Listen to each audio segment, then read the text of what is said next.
Welcome to the Honest Health Podcast with your host, Jeffrey Burke.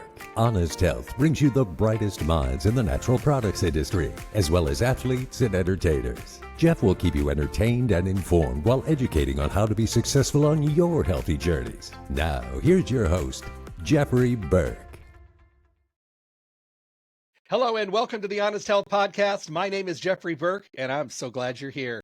This is a platform that brings you the most up-to-date, groundbreaking information for some of the best minds within the natural products industry, as well as many voices outside the industry. All of them with awesome, great messages and stories to share. Remember, if you like what we're doing, please consider giving us a like, a share, or subscribe, or better yet, do all three, as my producer says. My guest today is Todd Pauli, and you can see in the description of the program, Todd is a powerhouse, and I think you're really going to enjoy this. Hey, Todd, welcome to the program. Thank you, Jeffrey. Good to be here. You know, it's interesting. I was able to do a podcast with Maggie, and you were there with that as well, and It was just such a really great connect that I'm really happy to have you on the show. Thanks. Yeah, Maggie has been, I know, a previous guest on your show, a great episode. She's my podcast partner, and I think we all three share this love of really diving in, hearing people's stories and learning from them, and what a great format to do that. So happy to be here. Thanks.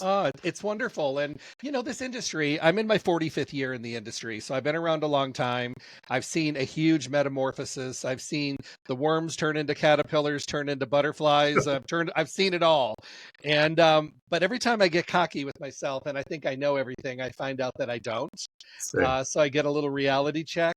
But, you know, one area that I think is getting a lot more popularity that has dramatically changed over the years is the area of health and fitness, with athletes, with people that are just trying to get in shape, the people that are reaching out to personal trainers, and also the supplements associated with some of that as well. Because I remember 30 years ago, 40 years ago, we had glandular powders and we had terrible tasting protein that was disgusting.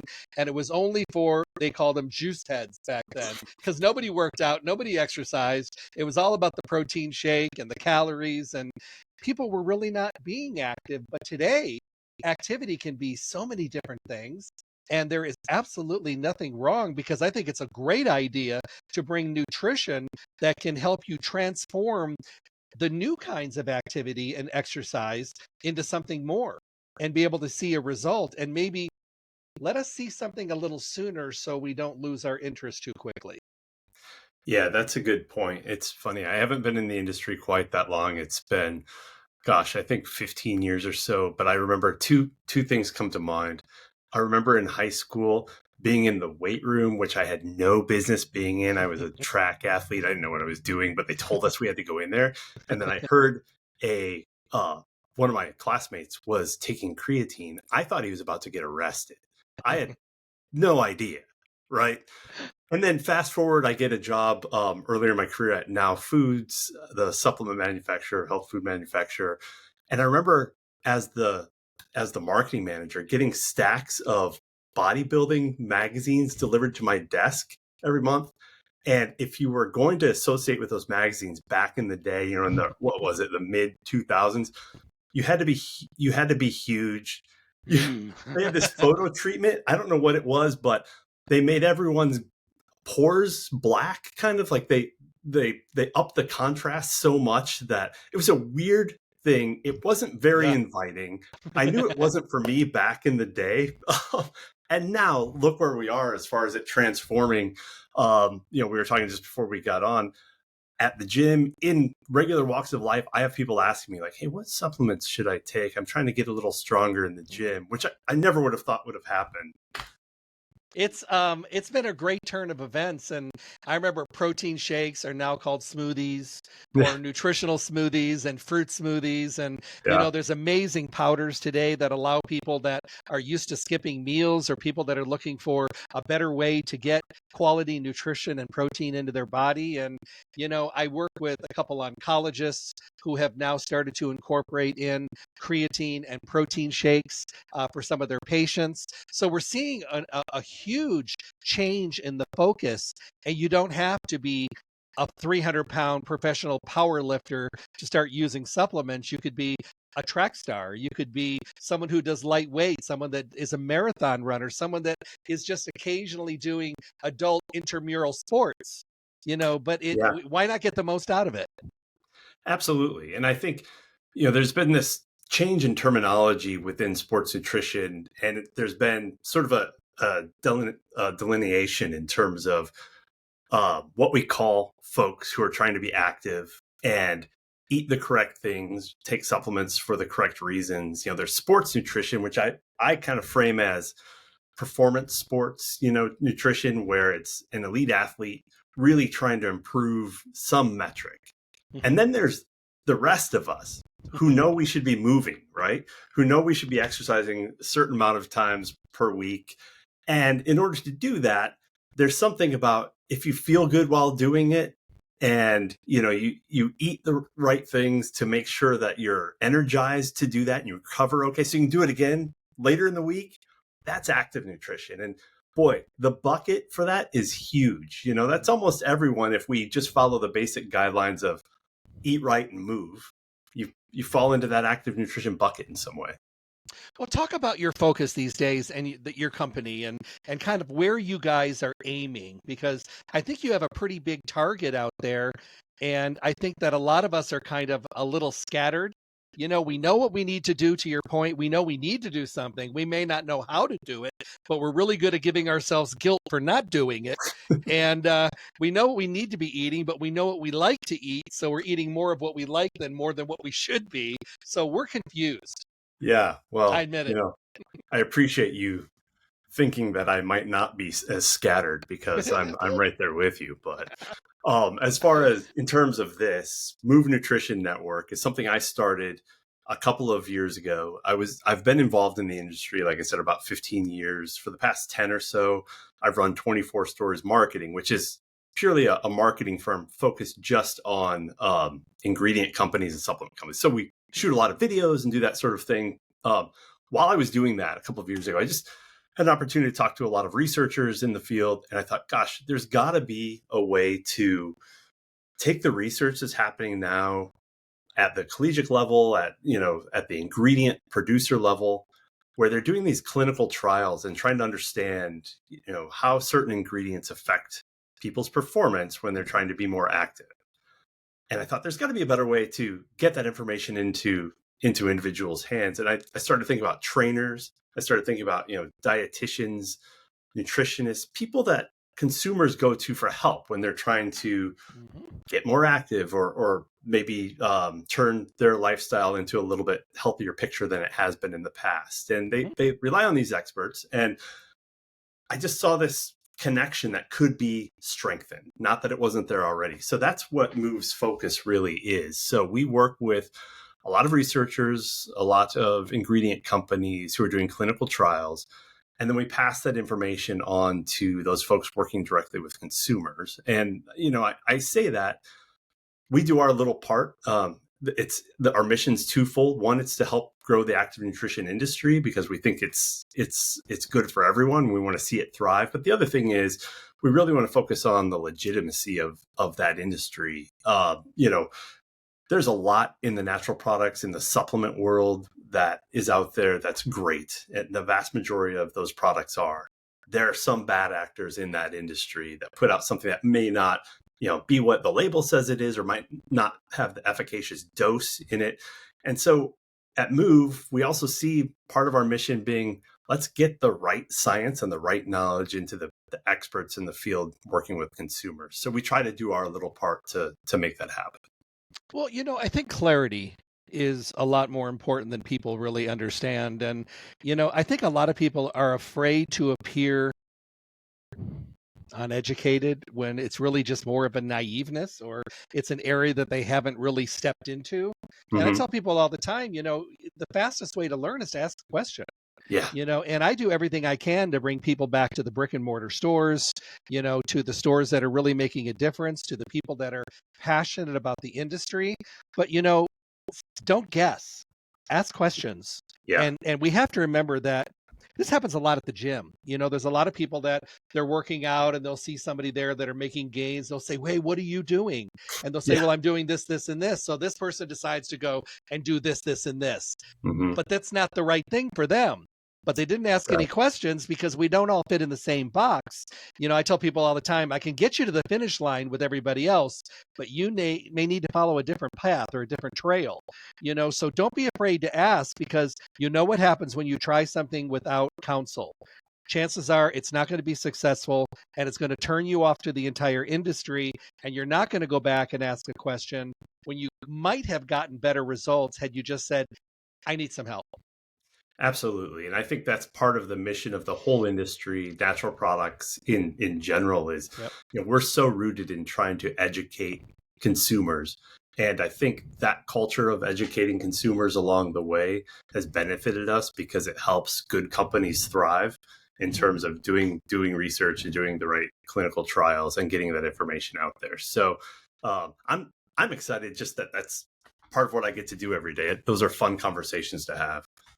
Well, and this industry is changing dramatically all the time, and new studies and so much science today that we actually get to refer to and publish studies and things that have been used for 1,000 years around the world that seems like they're brand new and groundbreaking here. But when it comes to exercise, I mean, I still recommend the basic nutritional foundation. A good multiple vitamin, most likely a probiotic and an enzyme, because nobody eats correctly and everybody's guts are a mess. Right. And some greens, some magnesium, some vitamin D, some minerals, some basics. But if someone is doing the basics and they come to you with these questions, say, hey Todd, I'm doing all the basics, I'm back to the gym, I want to know where to start. I want Mhm. to know maybe what I should add in. Do I add in a lot of things? Do I start slow? This is what I'm trying to do. I'm trying to lose some weight. I'm trying to tone up a little bit. I'm trying to increase my flexibility. I'm losing my breath tying my shoes, little things like that. But they want to be healthier. Is there a protocol, or is it different for everybody? I would say, and I'll preface this by saying, I'm by no means a product or an ingredient scientist. So I can tell you what has worked for me personally, and Yeah. also anecdotally what I've heard in the industry. But for me personally, I've noticed such a difference. And I used to, and I'm coming from a place where I run quite a lot, and there was a period of, I don't know, months where I would go out and just not feel good. Like I felt like stopping, and I didn't know why. And, I have a fairly healthy diet. I have, I'm not saying, we all cheat, and I'm the first one to say, look, it's okay to indulge every once in a while. And, as long as you have an overall plan. But I felt weak and not right. And in my case, I just experimented with eating more, and I wasn't getting enough. I wasn't fueling enough, and I would get dizzy all the time. I wouldn't be focused. It was hard to focus at work. And then when I started really concentrating on eating more calories and eating more protein, that helped me. And so that's one thing I would say that's maybe counterintuitive to a lot of people who Mhm. begin exercising, and they think if I can cut my calories and I can exercise as much, I'll lose weight. But I don't know if that's a formulation for a sustainable, long-term, healthy lifestyle. So that's one thing to eat. I agree with that wholeheartedly. Great. Okay. Yeah. Well, good. Because I mean, and that wasn't me turning to anyone necessarily, which I probably should have. But in typical fashion, I was like, oh, I don't know what's wrong with me, and then finally I figured it out. But the other thing too, there's been a focus on protein. I would say too, if you're doing hard, if you're running, if you're doing a lot of cardio, I mean, don't forget, like, carbs aren't evil. You need good carbs from good sources to fuel you and keep you going and give you that energy. So that's something I try to concentrate on, a good balance. And then specific ingredient wise, creatine's been having a moment lately. Not only because, back in the day it was just relegated to the gym for muscle building. It still helps you build muscle, but I think what's happening is there's been this change in focus in terms of what building muscle means. It's not necessarily being able to like walk out on the beach and have a six pack or huge biceps. That's really the focus of most folks that I know. It's more about if you maintain that muscular structure, or you have some muscle mass, that helps you in the longevity sense as you age, because we as we all know, we lose that muscle naturally as we age, and that helps to help maintain. So I would say creatine for that. Also, HMB is another ingredient that there's been a lot of focus on lately in the media for helping maintain that muscle strength, and really just trying to, I think of it in terms of like, building a house and wanting to maintain that house and keep a good structure. So those are a couple of other specifics that I would recommend, and that at least has worked for me. I've seen big improvements. I was listening to a podcast a couple weeks ago, and it was a doctor, an older doctor, and older, I mean, like he was in his 80s, and he was laughing about doing technology because he's never done it before. And he was talking to his patients that were 65 and older. And there was a good amount of people that was alive. And he said, I'm all about us building muscles when we get older. He goes, I'm not talking about, to your point, the six pack on the beach. I'm not talking about being able to grunt at the gym. I'm talking about being able to have good muscle stature so that if you're falling, you're able to fall correctly and use your muscles to an advantage, so that you have muscles to get in and out of bed, or in and out of a wheelchair, or on and off the toilet, or up and down off a chair, and be able to get in and out of a car and make yourself more flexible. He said, so I'm a big believer in doing a protein smoothie every day. He loves people to add creatine to the smoothie. So I'm thinking to myself, to your wonderful point, and thank you for it, is that it's more about sustainability. It's more about health. It's more about the whole body. It's not just about looking good in a tight shirt. It's about having the strength, because so many people, and it's happening early and early, used to be like 60s and 70s, but I know people in their 40s and 50s now that will tell you they have no muscle tone. They have done nothing for the last 20 years. They've been behind a desk, and they're not doing anything activity wise. And when they do something, they don't recover well, because they have very little muscle tone. You go outside, you work in the yard, it takes you 2 weeks to recover. That's not good muscle tone. That's not good balance of your body. So no, that's right. If I could, I have so much to say on this, but I want to just jump back for a second. And one point you made about grunting in the gym, let's just agree that no one appreciates that. So if you're a secret gym grunter, let's cut that out. All right, back to topic at hand. High five. There we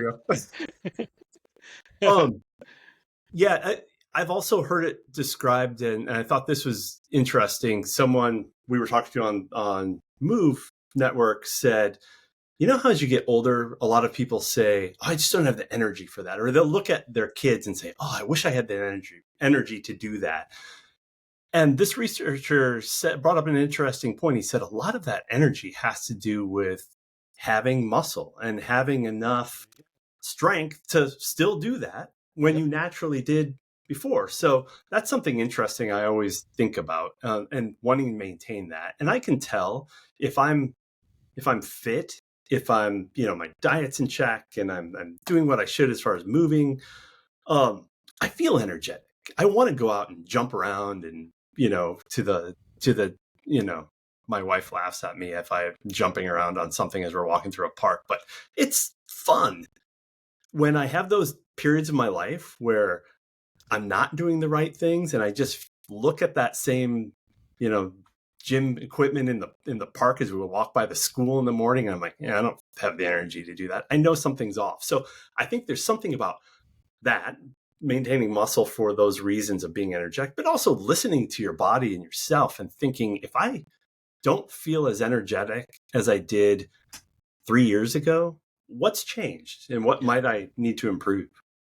It's funny. I have horses and dogs, and I have 7 dogs, and every once in a while, 5 of them are French bulldogs. So, they, every once in a while, out of the blue, they get the zoomies, and they just start, it's all over the place. And I think to myself, I want the Zoomies, Yeah. but I want them closer and closer together. So I mean, I have just changed everything. I just started changing, how I'm exercising when I'm traveling, because I'm on the road almost 2.5 to 3 weeks a month now. So Yeah, now I that's make it an challenging. effort to go downstairs, and if they only have a treadmill at the Motel 6, I do that. Or Yep. if it's only an area where I can go for a walk, I've been doing that. But I do some kind of a 45-minute to an hour activity, force myself to do it. And the weather has been not delightful anywhere I've been going lately. So, but I mean, I force myself. And you know what? I may complain about it, but when I'm in the shower and I get out of the shower, when I'm back at my hotel room, I feel really good. Yeah, And I think to absolutely. myself, so, I mean, you kind of have to just you kind of got to just jump in and force yourself to do it, because you're not just, it's kind of give you an example. I'm involved in a company now with regenerative agriculture with Kokora, and we're Right. talking about how we're preparing the soil for today, for Mhm. this crop, for the crop next year, and for the crop a decade and a century from now.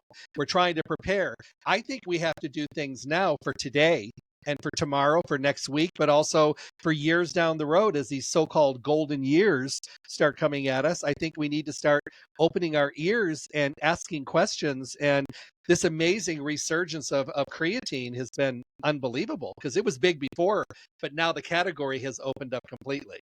Yeah, absolutely, and backed by a lot of hard work on a lot of Yep. researchers' behalves Mhm. to to make sure that it's making sure they know what it is addressing. There's still more research to come, but there's a lot of benefits coming out.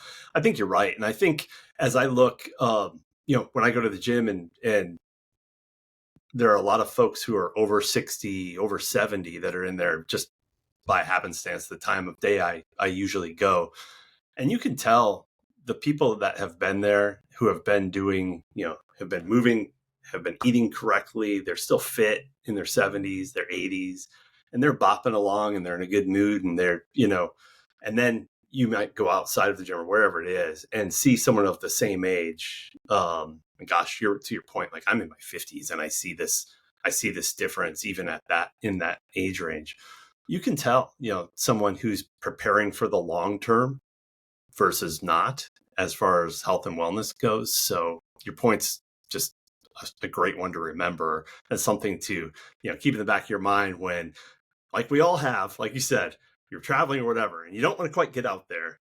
Yeah. But it's just like banking, And I will say, to the point of travel, I travel a lot for work, random cities all the time. I always try to get out, and one benefit of that, I think, if it's any motivation for anyone to get out the door when they're on the road, is even if you go out for a walk. I mean, the double benefit of not staring at a hotel, the inner walls of a hotel for 2 days, Amen. and getting to like stop by a little mom and pop coffee shop, wander around, explore the town. You get so much out of that trip versus it just being another business trip. And that's so true. And I am way aged, way past you. And so I am way up in years, more than I will actually gladly admit to. But you You know don't what? look. I'm there, way there. But the thing is, I still can run circles around a lot of the people that are my age. And I feel sorry for people that are your age, so much younger than me, that are already in a debilitating stage. And I wonder, is it genetics? Is it lack of focus? Is it they will admit that they haven't taken care of themselves? I Yeah. mean, some things are beyond our control, let's face it. But some things we cause and we create, but it also means that we can fix and we can uncreate if we're focused enough to possibly make a change. Yeah, 100%. I think we can fix and we can do it for ourselves. We can also do it for the next generation. I Yep. think about this so much in terms of as a father raising kids. I grew up with a father who was really, really active. And I see now he's 79 and I don't think of him. He's still the person. If there's something up on the roof and I'm scared to go up and get it, I would probably call him and be like, hey, could you go up that ladder? And he's just that vibrant. No Right. problem. Yeah. And I think about that. How do you instill that for future generations? And I think a lot of it is by example. And it's Mhm. about, not only, what you show your kids, if you have kids, or who you hang around with and what that attitude's like. Because I've noticed there are groups of my friends, who have kind of in their, 50s said, oh, I'm gaining weight. That's what you do when you get old. That's how it works. I slow down. And then I have other groups of friends who are all about, let's go mountain biking, let's go hiking, and I think if you associate more with where you want to be, I think that helps you become motivated, stay motivated, and make it a normal part of your life. So I think there's a lot of things that we can do if we're not quite there that we can change for the better. I think we have those kind of friends in general. We have the doers, and we have the ones of the acceptance and the rationalizing group. And I think we Yeah. all do a little bit of that. Then we have the group in the middle that's somewhere in the middle saying, "Well, I won't eat that much, but I'll enjoy watching what they're doing." So they're Yeah, kind of in the middle. They're not leaning there yet. But I, totally. I, I do truly feel that if you try to do something and you see a result that is favorable, that is the most motivating factor that's out there. It's like using Yeah. a nutritional supplement that you see and feel a difference in, and you're like, oh my goodness, I cannot believe how great I feel. That Yeah. is the best motivator in the world. It's better than somebody motivating you or you motivating yourself because you have been motivated and that gets you Yeah. going. Yeah, 100%. And I think it's about, for me anyway, it's about baby steps. Don't think about, I'm going to or for me anyway, don't think about, I'm going to tomorrow completely change my diet and exercise 5 times a week. And that seems really hard if that's not part of your lifestyle already. But think about, tomorrow maybe I won't grab a snack at 3. That's not, maybe I'll make a healthier choice. Maybe I'll go for a walk once next week and just start building. And it's hard to see before you start on the journey, but once you're in the journey, as far as motivation goes, once you start feeling better and once it starts becoming a lifestyle, then you do want to take these next steps. And before you know it, you look back and you're like, I'm eating quinoa for dinner. What the heck happened to me? And I think that's a great place to end up. I did a lecture about a year or so ago, and it was a pretty large crowd. And I said, let me ask you a question. How many of you make it like a goal that you're going to change the way you eat and exercise and get active and change your life during the year? And nobody raised their hand. I said, how many of you make this your resolution for New Year's Eve? And everybody raised their hand. And I said, how many of you have ever lasted longer than a month? And quite a few people raised their hand. I said 2 months. Hands drastically diminished. We got to like the third month. There was Boy. like one guy in the front row, and he goes, I'm still doing it, but I hate it. And he said, but I'm still doing it. And he was the only one in the entire audience. And I said, we can't have an all or nothing, black or white situation. We need to learn how to be kinder for our goals, set them in an achievable fashion, and live in more of a gray area, knowing that we're going to slip, we're going to slide, we're going to step off the path, but we're going to come back on it again. And I think it kind of made a good message, but I think we do that all or nothing thing, to your point. And I think that's really important Yeah. because I think we want to make a change. But the wonderful thing about nutrition today and having companies like yours that work with quality raw products and make sure that we have the best choices that are out there so we have a better chance of being successful, because all phones, all houses, and all people are not created the same. So answering questions really helps you to kind of focus in a little bit more on what it is you're trying to do. Yeah, for sure. For sure. Thanks for saying that. I think it's just a great outlook. And again, it's about, I said it earlier with Move Nutrition, is I think about all of the social media influencers out there giving good advice and all of them giving bad advice, and people that learn something and then all of a sudden decide they're going to teach it the next afternoon. And, there's a lot out there to compete with good and bad. So Right. those, baby steps, right? That's what we try to do. We try to, get that information out there as best we can, as much as we can. And before you know it, you're making a difference. Same with your own personal wellness journey, I believe. I saw this meme the other day on Instagram, and it was this big crowd of people heading in one direction, and there was one guy going in the opposite direction. And the caption said something like, am I right? Am I wrong? Are they all wrong and I'm the only one that's right? Or are they all right and I'm the only one that's wrong? Whatever it is, I'm sticking to my convictions, and eventually I'll find out. And I was just like, well, there you go. That's hilarious. I've We got do. myself lost that way many times, sticking to my convictions and, think Me I'm too. the only right one. But in that case, I think it totally works out. That stops when you get in your 60s. Yeah, so you'll you'll just wake up and that's gone. So but I love what you're doing. I think that it's awesome that we've got amazing people in the industry that have such passion and love what they do and are able to spread the message. And I think that that's really important. What is your favorite part of your day every day? Oh gosh, that's a great question.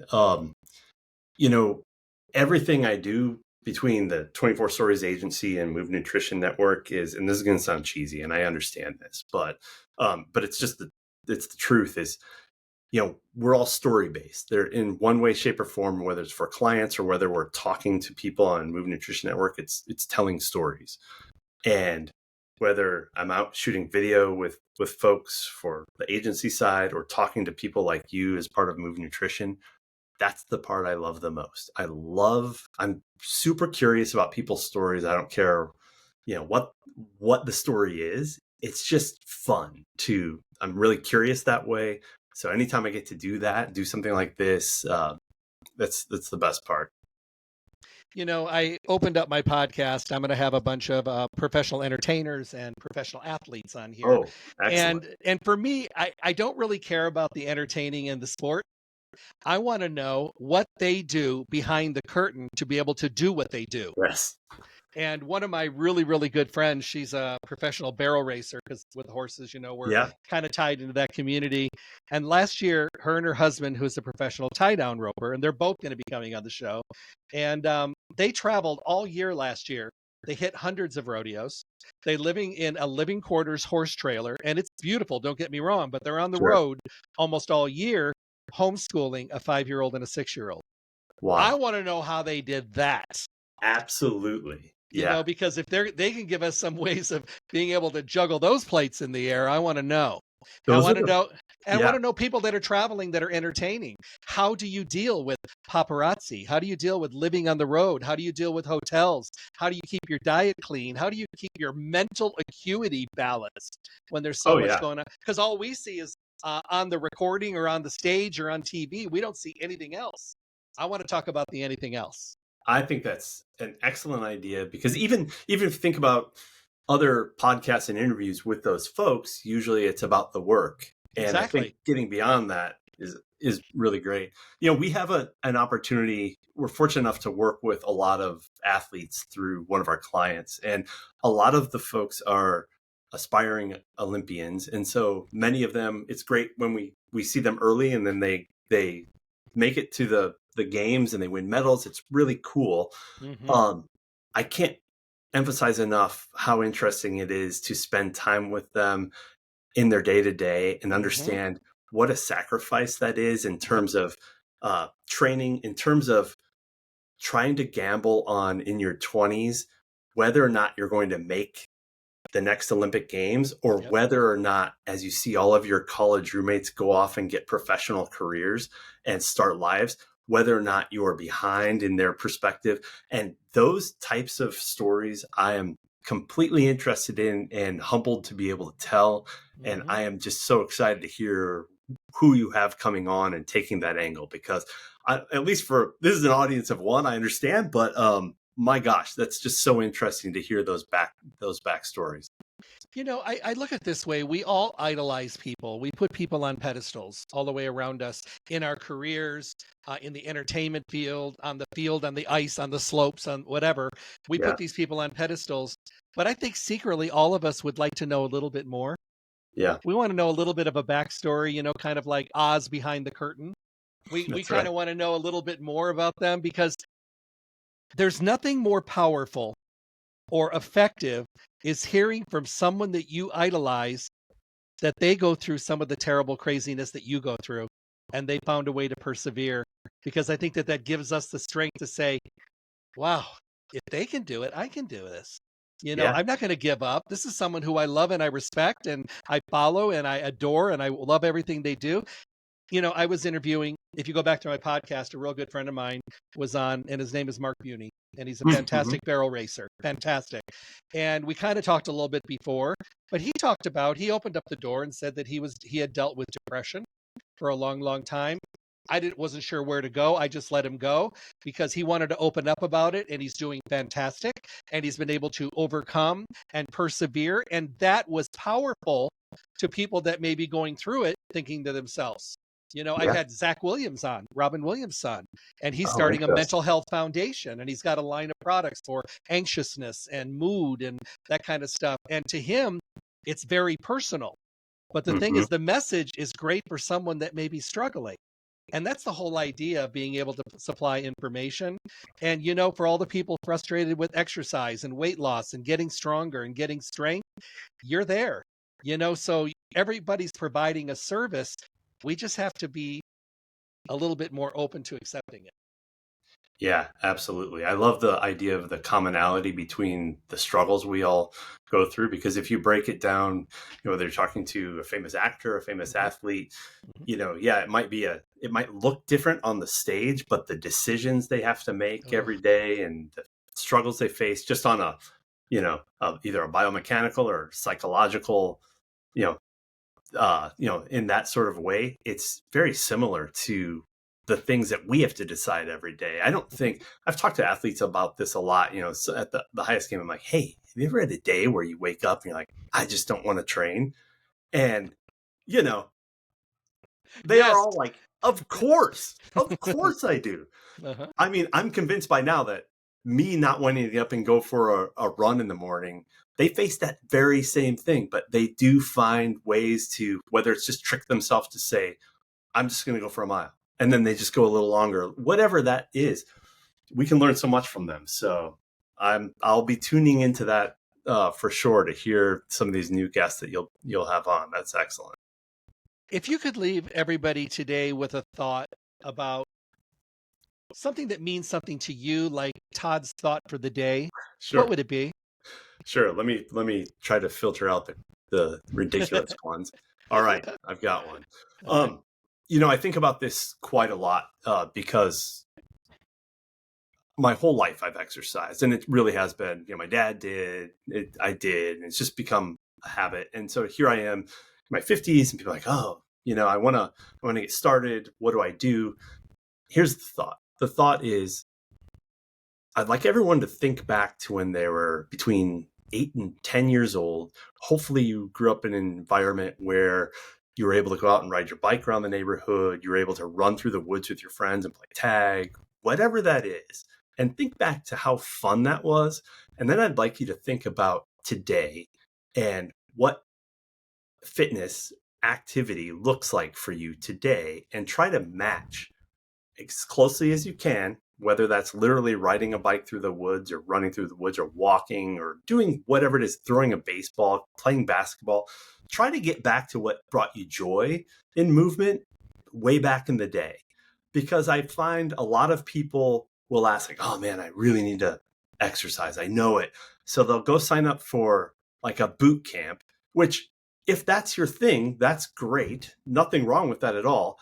If you don't want to get yelled at for 60 minutes while trying to do push-ups that you haven't done in 30 years, maybe don't start there where you're going to automatically hate it. Try to find the joy in moving around. And I think that's what I do every day. I live around a lot of water. I'm in Michigan. In the summer, I wake up every day and I literally ask myself, do I want to go paddleboarding? Do I want to go running in the woods? Or do I want to go biking? Or do I want to go to the gym? Those 4 things. That's what I love to do. And I get a choice, and I love everyone. And if you can get yourself to that place, I think you're better off for it, because you'll then learn to love to exercise and move and be healthy versus thinking it's a chore. And being able to do what you love and see benefits is reinforcing for the activity. Absolutely. I love it. Todd, thank you so much for being here. Can I get you to come back and visit us again? Oh my gosh, anytime. Happy to. I love talking with you. I love it. If you're tuning in right now, I hope you'll go back and watch the whole podcast. I've been speaking with Todd Pauli today.